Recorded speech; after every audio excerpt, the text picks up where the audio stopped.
네, 오늘 시그널픽에서는 나경원 국민의힘 의원을 모시고 자세한 얘기 나누겠습니다. 어서 오세요. 네, 안녕하세요. 네, 반갑습니다. 네.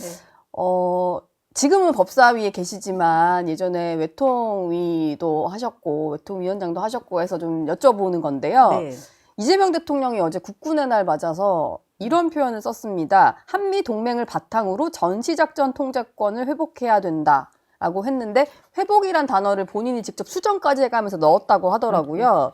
어떻게 들으셨나요? 그러니까 전작권 얼핏 들으면 뭐 환수나 회복이나 이렇게 생각하실 수 있지만 이 환수라는 것이 공식적인 한미 양국이 쓰는 용어거든요. 네. 이런 새로운 회복이라는 단어를 쓰는 것이 미국 측에 불필요한 오해를 가져올 수 있다. 이런 의미에서 이런 네. 점에서 예. 우려를 표시합니다.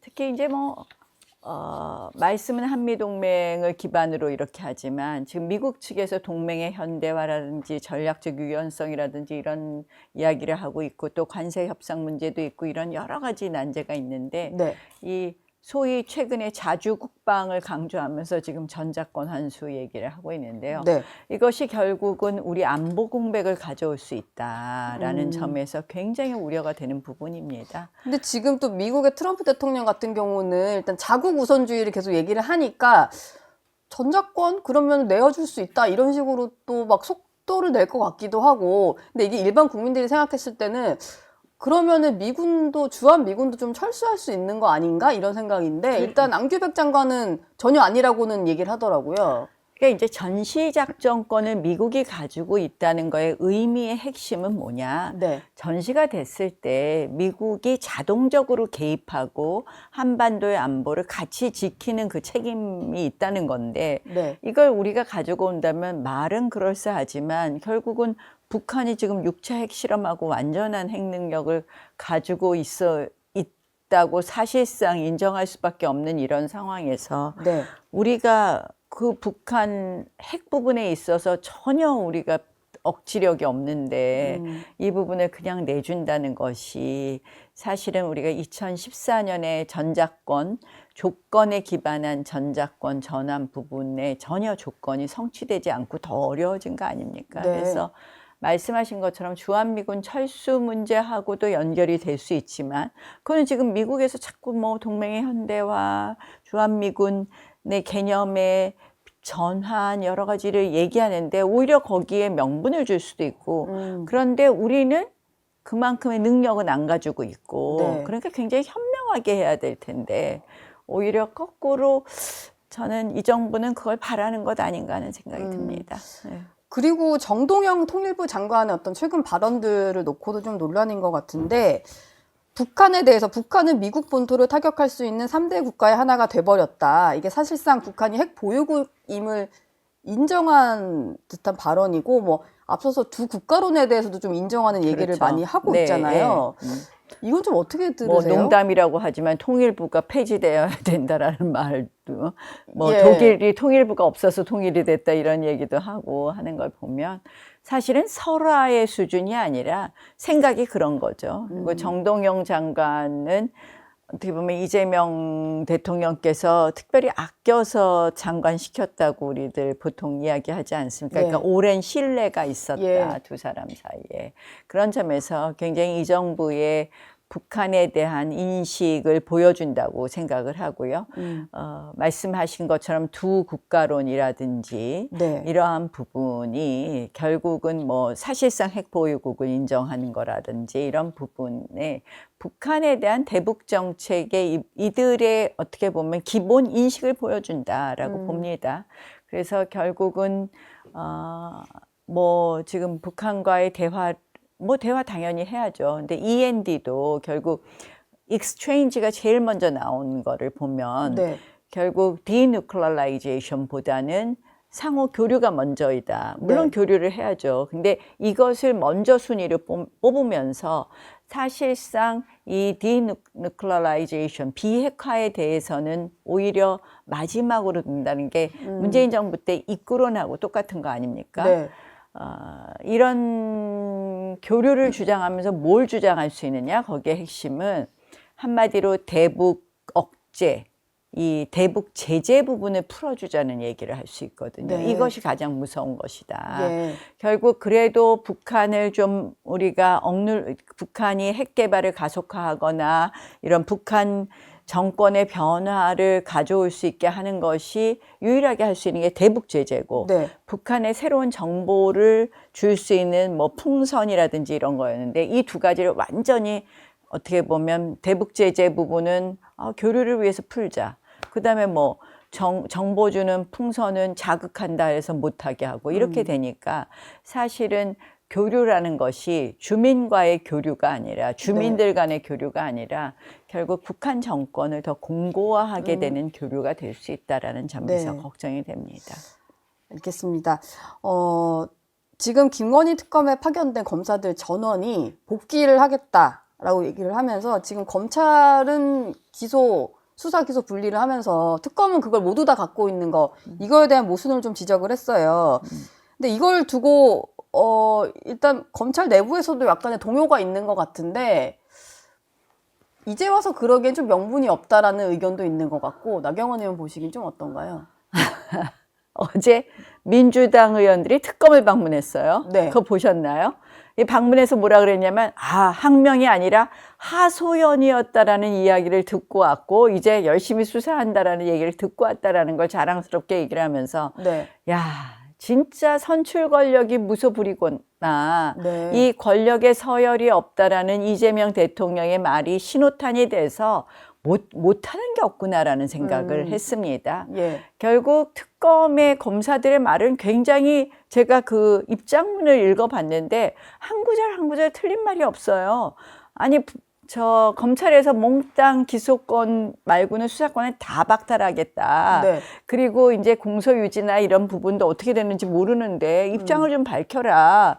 우리는 그게 아니라 지금 여기 와서 이게 할 게 아니라 그럼 가서 민생 수사하겠다 그랬더니 가서 얼마나 압박했으면 항명이라는 말이 아니라 하소연이란 말을 드러냈을까. 정말 무서운 세력들이라는 생각밖에 안 됩니다. 특검이 지금 뭐 하고 있습니까?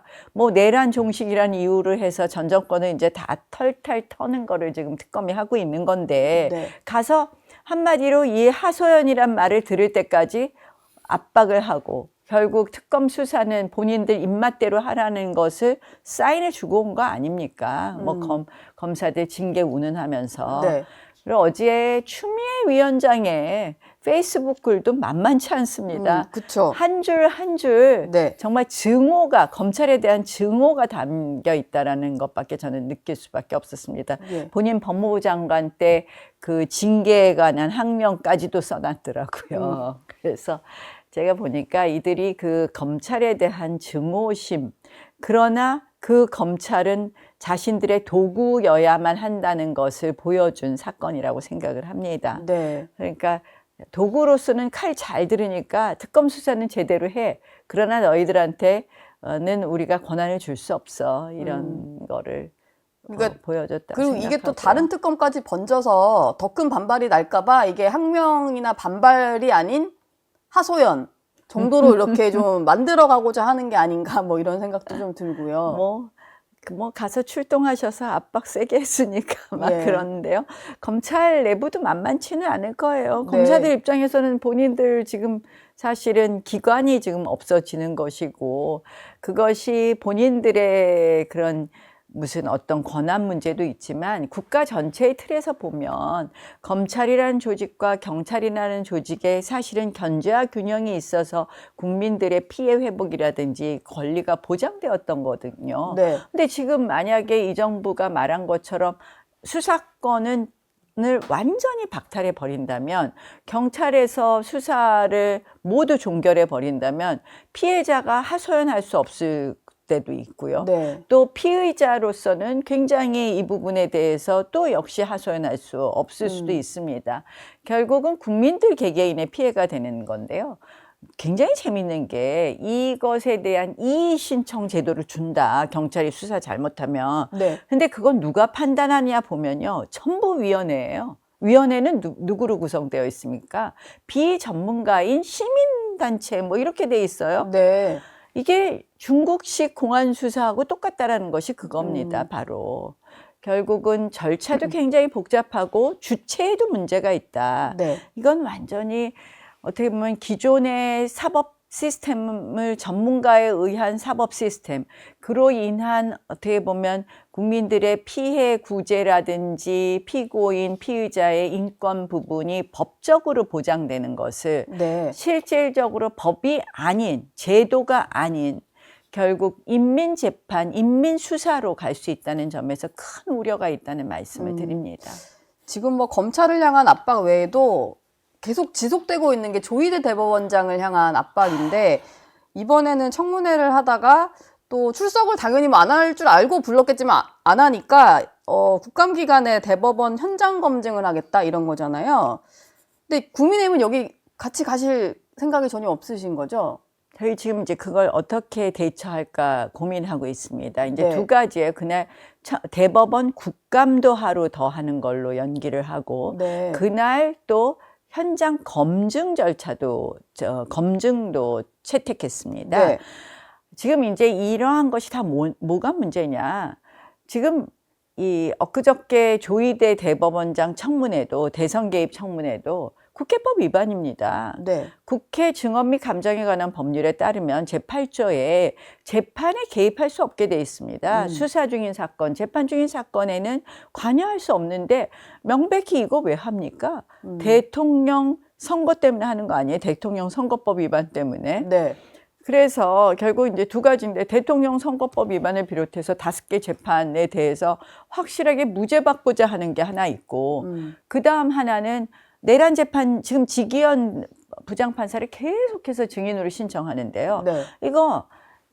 지금 그들이 이 정권의 근거가 뭡니까? 내란이라는 게 근거가 되지 않았습니까? 네. 대통령이 계엄 헌법 위반 문제에 플러스 예. 가장 중요한 건 그들이 계엄 이후에 바로 내란몰이를 해서 내란을 근거로 했는데, 이 내란 무죄 나오면 안 되거든요. 네. 그들 입장에서는. 근데 내란이, 셀프 내란이 유죄냐 무죄냐는 굉장히 법적 다툼이 있는 부분이 있습니다.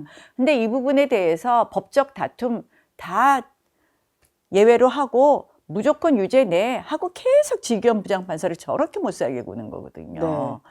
그래서 지금 의도가 있는 공격이다. 그래서 이 청문회, 그런데 그 과정이요, 전부 국회법 위반입니다. 제가 이제 최근에 추미애 위원장을 직권남용으로 고발을 했어요. 네. 아니, 의원들이 여기 노트북에다가 피켓 붙이는 붙였다고. 거는 통상의 정치행위입니다. 우리가 가짜 뉴스에 기반한 청문회라고 붙인 날, 민주당 행안위원장이 주재하는 그 행안위에서는 민주당 행안위 위원들이 그 피켓 붙이고 회의하고 있었어요. 네. 근데 우리 그 피켓 붙였다고 띄라고 그러더니 질서유지권을 발동해갖고, 그때 우리 당 의원들 4명 있었거든요. 네. 국회 경위 13명을 난입을 시키고 한 명 의원당 3명씩 에워싸게 한 다음에 네. 띄라고 3번 말하더니, 경고한다고 3번 말하더니 퇴장이래요. 하루 종일 발언권을 안 줘요. 이거는 국회법 60조에 네. 의안에 대한 무제한 토론권을 박탈한 겁니다. 의원이 뭐 하는 겁니까? 국민을 대신해서 국민의 목소리를 국회에서 얘기하는 건데, 네. 그 말조차 못 한다는 거. 이거 직권남용 아닙니까? 제가 그래서 형사 고발했는데, 지금 청문회를 의결한 것도 직권남용이에요. 국회 증언 및 감정에 관한 법률을 위반한 거고요. 네. 지금 게다가 보세요. 이거는 헌법에서 사법부 독립을 침해한 일입니다. 예. 국회가 뭐 국회법에 따라서 뭐 청문회를 할 수 있고 검증을 할 수 있고 이런 건요, 다 헌법에서 주어진 권한에 따른 건데, 국회라고 해서 아무거나 할 수 있는 게 아닙니다. 결국 헌법의 가장 중요한 삼권 분립 체계는 지키면서 그 국회의 권한을 행사하는 건데, 왜 삼권 분립에 위반되느냐? 명백히 재판의 내용에 대해서 관여하는 건 국회가 할 수 없는 거예요. 네. 그럼 국회가 재판까지 하는 겁니까? 근데 지금 그런 짓을, 정말 그런 작태를 벌이고 있습니다. 그리고 민주당을 향해서 어제 나경원 의원 얘기하신 것 중에 지기현 판사의 휴대폰 교체 기록까지 공개를 했다. 이게 어떻게 또 이런 정보까지 알게 된 것이냐라고 하면서 이제 빅브라더 독재 시대 예고편이다 얘기를 하셨어요. 어떤 점이 가장 문제라고 보시나요? 깜짝 놀랐습니다. 예. 휴대폰 교체 일시, 교체 기종까지 다 들고 나온 거예요. 그래서 어떻게 알았냐 그랬더니 민주당의 모 의원이 통신사에 자료 요구를 해서 받았다는 건데요. 네. 자, 적용이 안 될 텐데? 네. 아니 그러니까 얼마나 압박을 했으면 그 통신사에서 자료를 주겠습니까? 이거는 분명히 개인정보에 관한 보호에 관한 법률 위반이라고 봅니다. 네. 이 민주당이 완전히 지금 재판하겠다고 하죠. 그다음에 수사하겠다고 하죠. 이게 빅브라더 시대 아닙니까? 어떻게 이런 자료 요구를 감히 하며 그 자료 요구에 응한 통신사는 뭐며 저희는 이거에 대한 법적 검토를 지금 들어가기 시작했습니다. 그래서 네. 민주당 국회의원의 자료 요구 자체도 직권남용이다. 네. 그리고 통신사가 자료를 준 것도 분명히 개보법 위반이다. 그다음에 그것을 국회에 와서 버젓이 네. 면책 특권을 이용해서 이것을 공개한 국회의원도 역시 이것은 국회의원의 권한의 범위를 넘어선 것이다. 저는 이렇게 봅니다. 그동안 우리가 이제 이런 부분에 대해서 헌법재판소의 권한쟁의 심판 많이 했었는데요. 예. 아무 소용없더라고요. 지금 이제 헌법재판소는 민주당의 헌법재판소 아닙니까? 그러니까 오죽하면 민주당이 대법원 판결에 대해서 사심제 하겠다는 거 아닙니까? 네. 그 얘기까지 나왔었죠. 예, 결국 뭐냐. 자기들 마음에 안 드는 재판이 있으면 네. 그것을 사심제해서 헌법재판소 가서 뒤집겠다는 거 아닙니까? 예. 그래서 저희가 이걸 형사적인 조치를 한번 같이 하고요. 네. 형사, 민형사 조치를 하는 거를 좀 검토를 해야 되겠다 이렇게 보고 있습니다. 네. 저희 영상 많이 시청해 주시고요. 좋아요, 구독, 댓글, 알림 설정 꼭 부탁드리겠습니다.